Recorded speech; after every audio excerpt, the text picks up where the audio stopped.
மாடி தோட்டம் வைக்கலான்னு ரொம்ப ஆசைப்பட்டு 35 சீட்ஸ் 60 ருபீஸ்க்கு வாங்கியிருந்தேன். இதை பார்த்தா எல்லாத்துலேயும் கொஞ்சம் கொஞ்சம் தான் இருக்குது. இது வளருமா இல்லையானே டவுட்டாக இருக்குது.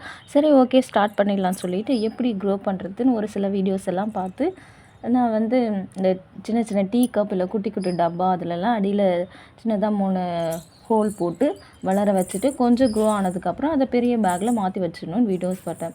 அப்புறம் என்னுடைய சிஸ்டர்ஸ்கிட்டலாம் கேட்கும்போது இந்த மாதிரி வைக்கிறது ஃபெயிலியர் மெத்தட் நான் ட்ரை பண்ணி பார்த்தேன், இது ஒர்க் ஆகலை, நீ டேரெக்டாக தொட்டிலே வச்சிருன்னு சொன்னாங்க. சரி, தொட்டியில் மாடி தோட்டம் வைக்கிறது எப்படின்னு சொல்லிட்டு அதுக்கும் வீடியோஸ் பார்த்தா நிறைய பேர் வந்து இந்த மாதிரி தொட்டியில் வைக்காதீங்க, மாடியே ஸ்பாயில் ஆகிடும், உங்களுடைய கான்க்ரீட் எல்லாம் வீணாக போய்டும், எங்களுடைய வீட்டில் கான்க்ரீட்டே வீணாக போய் திரும்பவும் நம்ம இடிச்சிட்டு பண்ணுற அளவுக்கு ஆயிடுச்சுன்னு சொல்லிட்டு நிறைய கமெண்ட்ஸ் இருந்துச்சு.